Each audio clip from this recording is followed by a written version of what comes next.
La Sociedad Española de Radiodifusión presenta... Ser. Aquí va la radio. Podcast. Siempre. Las 8 de hoy por hoy en Ser Podcast. Hola, muy buenos días. Es verdad que van los tiempos muy deprisa y que todo es instantáneo y fugaz, pero ¿quién le iba a decir al gobierno que sería la amnistía la que le permitiría enviar un mensaje de cierta estabilidad en plena crisis por el caso Koldo? La ley, si no hay nuevas sorpresas, saldrá adelante hoy en la Comisión de Justicia y el gobierno confía en que esto allane el terreno para que pueda tener presupuestos, pero a la ley se le han introducido novedades relevantes que traerán polémica. La amnistía mantiene las referencias al terrorismo, aunque ya no alude al Código Penal español, ahora remite a la justicia internacional, es decir, se podrían acoger a la amnistía aquellos que no cometieran terrorismo o traición desde el punto de vista de la normativa europea. El PSOE salva la norma en uno de sus momentos más delicados, pese a que hace cambios en una ley que negó que fuera a cambiar. ¿Será que van los tiempos muy deprisa y todo es instantáneo y fugaz? Sastre, buenos días. Buenos días, Barceló. Esther Peña es la portavoz del PSOE y dijo este mismo lunes... No tenemos prevista hacer ninguna modificación. Les dije, siempre nos sentimos cómodos y a gusto con el documento consensuado. Que no tenían prevista hacer ninguna modificación. Esto es del lunes. Hasta los últimos días el gobierno y el PSOE se han mantenido en general en esa tesis, en que no se iba a tocar nada, lo dijo el propio Sánchez. Sin embargo, fue llamativo lo que nos dijo hace un mes, aquí en Hoy por Hoy, Félix Bolaños, después de que Junts, de manera inesperada, tumbara la ley de amnistía que ya entonces se daba por acordada. Había más pistas de las que pensábamos en esa declaración, porque Bolaños, que decía que la norma, la amnistía, era entonces impecable, no negaba que se pudieran introducir cambios. Es más, hablaba el ministro del Derecho Europeo. Esto es del día 31 de enero. ¿El gobierno puede retocar, a petición de Junts o tras una negociación de Junts, puede retocar esta ley? Mire, la ley es impecable. Impecable. Absolutamente impecable. Y es conforme a la Constitución y al derecho de la Unión Europea. Y esto es absolutamente básico. Y yo es lo que le garantizo. Que la ley, cuando se apruebe, que se aprobará, será constitucional, impecable y ajustada al derecho europeo. Y ese es el gran cambio que se va a aprobar hoy. Guillermo Lerma, buenos días. Buenos días, Ángels. Que en vez de referirse como hasta ahora al Código Penal español, la norma habla de lo que se interpreta por terrorismo en la justicia internacional. Eso es, el artículo que considera el terrorismo como un delito no amnistiable se mantiene, la intención de Junts era eliminarlo, pero ahora tiene una nueva redacción a pesar de que el compromiso del PSOE era no volver a tocarlo. En la versión anterior, la que rechazaron los independentistas, quedaban excluidos de la amnistía los actos tipificados como terrorismo en base al Código Penal. A partir de ahora, el derecho interno no será la referencia en la ley, se apoyan los partidos en la legislación europea. En la enmienda, las formaciones aseguran que no podrán amnistiarse los actos que por su finalidad puedan ser considerados terrorismo según la Directiva de 2017 y el Convenio para la Protección de los Derechos Humanos. Es la fórmula que han encontrado los grupos para disipar las dudas que tenía Junts sobre si el olvido penal serviría para Puigdemont. Los independentistas creen que sí, que su líder ahora tiene garantías y se verá beneficiado cuando la norma entre en vigor. Guille, hay otros cambios. Se amplía el periodo que se amnistía y se retoca la malversación. Para dejar claro que las personas que se hayan enriquecido, que hayan incrementado su patrimonio, no serán amnistiadas. El gobierno considera que esto garantiza que no se cuelan condenados por corrupción y a petición de Esquerra se deja en manos de la Generalitat la posibilidad de que la administración devuelva las multas impuestas en base a la Ley de Seguridad Ciudadana. En la versión anterior ese dinero no era reintegrable. También se toca lo relativo al delito de traición. Para quienes lo hayan cometido se queden fuera de la amnistía, tendrá que demostrarse que la amenaza contra la integridad territorial fue real, se hizo con un uso efectivo de la fuerza y se vulneraron los términos establecidos en la Carta de Naciones Unidas. Se vuelve otra vez a incluir una referencia a la legislación internacional que las partes dicen está amparada por el informe que la Comisión de Venecia hizo público la semana pasada. Seguimos con los detalles en el abierto. Guille, gracias. Hasta luego. Y todo esto ocurre mientras el presidente del gobierno está de viaje oficial en Brasil y en Chile. Ayer compareció Sánchez cuando era inminente el anuncio de ese acuerdo. Una ley importante, una ley trascendente para la democracia española, y dijimos además que ese proyecto de ley que se está tramitando ahora mismo en las Cortes Generales iba a ser constitucional. Entró constitucional, entró alineado con el derecho europeo y tenga la garantía de que va a ser constitucional y alineado con el derecho europeo lo que salga de las Cortes Generales. El abogado de Puigdemont, Gonzalo Boye, acaba de estar en Aquí Cataluña, en Ser Cataluña. Que en el caso de que tengamos que ir a Europa, nosotros esa batalla ya la tenemos ganada a partir del redactado actual de la ley. Lo que pasa es que dependerá de los jueces si quieren una nueva confrontación europea o no. En los últimos 6 años la confrontación europea ha tenido los resultados que todos hemos visto, es decir, sabemos de lo que estamos hablando y por eso estamos muy tranquilos. Pues este es el argumento de Junts. Si los jueces españoles no dan la amnistía, la dará la justicia europea. Para el Partido Popular todo esto es una humillación. El PP habla textualmente de una ley hecha a la medida de los delincuentes. Habla de firmar un pacto secreto y corrupto en el extranjero. De un presidente, Sánchez, que se arrodilla ante terroristas y golpistas. El caso Koldo había hecho al PP cambiar la prioridad de su discurso, pero con la votación de esta mañana. Mariela Rubio, buenos días. ¿Qué tal? Muy buenos días. El PP vuelve a girar el foco a la amnistía, que le sirve además para justificar de nuevo el bloqueo en la renovación del Poder Judicial. Sí, la calle Génova habló anoche de humillación y de la venta de la dignidad de los españoles por las necesidades parlamentarias de Sánchez. Todo cuando, como dices, pocas horas antes el popular González Pons dejaba en el aire la continuidad de las negociaciones para renovar el Poder Judicial. Lo hacía diciendo que en materia de justicia Sánchez debía elegir entre Junts o el PP.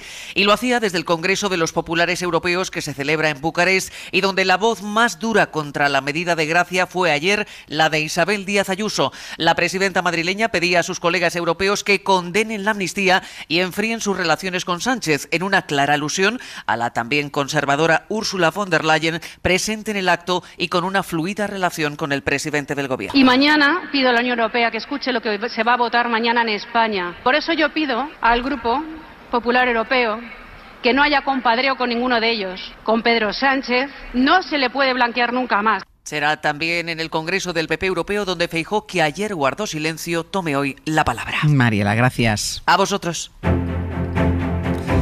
Del caso Koldo tenemos novedades esta mañana. Les estamos contando desde primera hora el informe de la Guardia Civil que acredita que el hombre de confianza de Ábalos recibía pagos de 10.000 euros en metálico por la venta de las mascarillas. Pero tenemos más detalles de ese informe de la Unidad Central Operativa que sitúa a Koldo García como el centro de la trama. Era él, Koldo, quien resolvía cuando había discrepancias dentro de una trama que contactó con Salvador Illa y con el ahora ministro Ángel Víctor Torres, aunque la investigación no dice que ellos cometieran irregularidades. Llega a decir este informe que la trama falsificó un informe COVID a Ábalos para que le saliera negativo.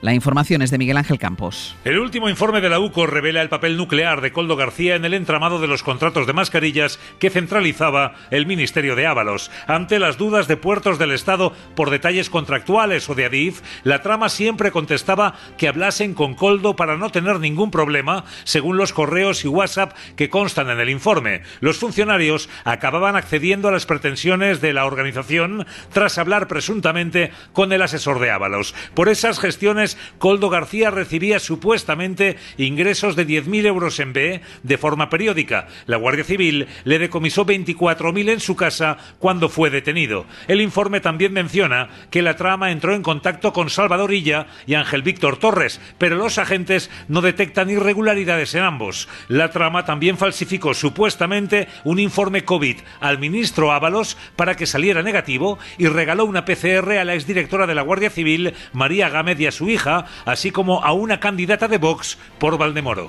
Al ministro Óscar Puente. No, ya he dicho muchas veces que yo en el fuego solo pongo la mano por mí, nada más. Le preguntaron ayer si habrá más destituciones después de que echara al secretario general de Puertos por haber negado los contactos con la trama que el sumario acredita que sí tuvo. Se le ha cesado muy concretamente porque en esa respuesta a la Oficina Antifraude no se es honesto con los hechos que han sucedido y en el momento en el que he tenido conocimiento de eso hemos procedido al cese. En este momento no tengo ninguna razón para cesar a ninguna otra persona.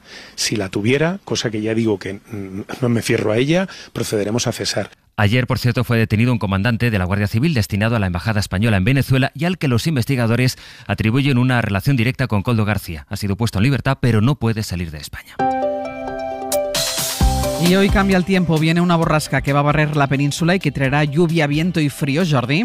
De momento el primer episodio ya se nota ahora mismo, también a lo largo de la mañana, en Galicia y todas las provincias que limitan con Portugal, con chubascos, a ratos ya lluvia intensa. Después, con el paso de las horas, la lluvia viajará hacia el Mediterráneo, alcanzando el centro de la península, por ejemplo Madrid.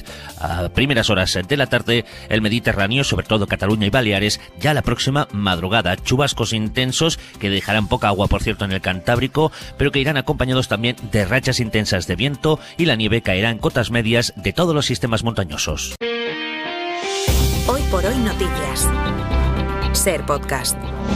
Dijimos ayer que el PP iba a tumbar en el Senado un paso previo imprescindible para que se aprueben los presupuestos, la senda de déficit, y así fue. El Gobierno se llevó un revés en la Cámara Alta, pero asegura que hay una alternativa que le permitirá sacar adelante las cuentas, aunque ese plan implica sortear al Senado. Javier Ruiz, buenos días. Buenos días. El Gobierno activa ahora el Plan B para aprobar la senda de déficit sobre la que se construyen los presupuestos, y lo intenta hacer sin pasar por el Senado, donde el PP ha vuelto a decir no con su mayoría absoluta. El Ejecutivo dispone de un informe de la Abogacía del Estado basado en el artículo 135 de la Constitución, con el que pretende aprobar los objetivos comprometidos con Bruselas. El Gobierno vuelve a perder capital político en esta maniobra por una política de tierra quemada, pero el PP pierde capital a secas. El no de los populares en el Senado supone que sus autonomías rechazan 1.456 millones de euros en gasto, que esas autonomías no van a tener ni para educación, ni para sanidad, ni para gasto social. Hoy el Senado cierra las puertas al abuso de poder. Señora Montero, no es no. La victoria política del PP se hace a costa de un sacrificio económico brutal que cuesta a Madrid 284 millones, a Andalucía 195, a la Comunidad Valenciana 137. Así que el no del PP obliga a la contorsión política del Gobierno ahora, pero las autonomías gobernadas por el PP van a perder 936 millones con ese no simbólico. Mañana es 8M y a la víspera hemos llegado con la polémica entre el PSOE y Sumar por si puede hacerse en España como acaba de hacer Francia, incorporar en su Constitución el derecho al aborto. Esto es lo que pide ahora Sumar. Es el momento de que nuestra Constitución proteja y garantice la igualdad y la libertad de las mujeres de forma plena. Y lo que ahora en el PSOE no ven, a pesar de que ellos lo proponían en 2013. Creo sinceramente que no se dan las condiciones. Estamos hablando de un proceso extenso, intenso, que exige enormes consensos. Hay un fenómeno del que venimos hablando hace unas semanas y que las autoridades han decidido empezar a regular antes de que vaya a más. El escaneo del iris a cambio de monedas virtuales para recopilar información. Y hace unos días lo hablamos en el espacio que tenemos cada jueves a las 10 con Nuño Domínguez y con Jaime García Cantero, que hoy van a volver. Y Jaime nos contó para qué se compra la información del iris, para qué la usan. Bueno, que el iris es absolutamente único. El tema es que ellos parece ser que esto no va de unicidad, va de crear patrones de qué es un iris humano, ¿no? En ese momento definitivo, ¿no?, en el que ellos tendrán que separar, sobre todo va de crear contenido. Cuando vais a crear contenido, la máquina otra vez, o el filtro, tendrá que saber si el que lo está haciendo es un humano o no. Y para esto va a hacer falta un iris. El caso es que esta práctica en España la está haciendo una empresa a la que ahora la Agencia de Protección de Datos le ha prohibido que lo siga haciendo durante 3 meses, Javier Gregory. 400.000 personas en nuestro país han permitido ya que se escanee su iris a cambio de criptomonedas. Sin embargo, después de investigar varias denuncias presentadas, España es el primer país de Europa que ha obligado a la empresa Worldcoin a parar de forma cautelar y durante 3 meses su polémica actividad. Porque, según explica la cadena SER, la directora de la Agencia Española de Protección de Datos, Mar España, el iris contiene información muy sensible. Por los riesgos que puede suponer para la propia identidad de la persona que los ha donado. Es decir, con el iris se puede identificar biométricamente a una persona. En cambio, según Worldcoin, toda la información que recopila es anónima y los usuarios mantienen en todo momento el control de sus datos. Desde hace 2 años, Worldcoin ha recogido 4 millones de registros de iris en 36 países, entre ellos Estados Unidos, Japón, Argentina, Turquía o Noruega. En el mapa para entender el mundo. Ucrania, después de que ayer Volodymyr Zelensky saliera ileso de un ataque que lanzó Rusia a pocos metros de donde el presidente ucraniano estaba de visita en Odessa junto al primer ministro griego. Fue vaya un aviso de Moscú en medio de una guerra que se estanca. Sí, hace un año Ucrania presumía de resistir la embestida rusa, incluso de tener a las tropas de Putin a la defensiva en el Donbass, pero ahora las tornas han cambiado y es Putin quien presiona a Ucrania ante la falta de suministro de armas para sus soldados. El presidente ucraniano recibía ayer al primer ministro griego Mitsotakis en Odessa, donde ambos rindieron homenaje a la docena de civiles asesinados el pasado sábado en un ataque ruso, una agresión que se repitió ayer en el puerto de esa ciudad a escasos metros de los dos mandatarios. Los asesores de Zelensky descartan que ellos fueran el objetivo de ese ataque ruso, que sí se interpreta como una exhibición de fuerza por parte de Putin, que seguro va a seguir de cerca el discurso que pronunciará esta noche Biden en el Capitolio, donde la mayoría republicana continúa bloqueando la ayuda militar a Ucrania. El gobierno conservador de Reino Unido ha presentado sus presupuestos. Incluye una importante rebaja fiscal a las puertas de las elecciones generales. Es su propuesta estrella para seguir en el poder. Sin embargo, la medida va a tener un impacto de 10.000 millones de libras menos para las arcas públicas, algo que el gobierno quiere compensar acabando con los beneficios fiscales para residentes extranjeros. Corresponsal en Londres, Lucas Font. El gobierno británico confía en que la bajada de impuestos a 29 millones de trabajadores convenza a unos votantes que les siguen dando la espalda en las encuestas. El dinero que ganas no pertenece al gobierno, te pertenece a ti, ha dicho el ministro Jeremy Hunt en su discurso este miércoles en el Parlamento, antes de anunciar la reducción de las cotizaciones a la seguridad social. Un gasto para las arcas públicas de más de 11.000 millones de euros que el Ejecutivo pretende compensar con medidas como la eliminación de los beneficios fiscales para los residentes no permanentes en el Reino Unido y con la extensión hasta 2029 del impuesto a los beneficios extraordinarios de las empresas energéticas. Pero todavía son muchos los miembros del partido que temen que estos anuncios no sean suficientes para convencer al electorado. La carga fiscal sigue estando entre las más altas de las últimas décadas y las previsiones de crecimiento para este año se mantienen por debajo del 1%. Y un jurado de Estados Unidos ha declarado culpable de homicidio involuntario a la mujer que cargó el arma durante el rodaje de la película en la que la directora de fotografía murió, lo recordarán, por un disparo, el disparo del tiro del actor Alec Baldwin durante un ensayo.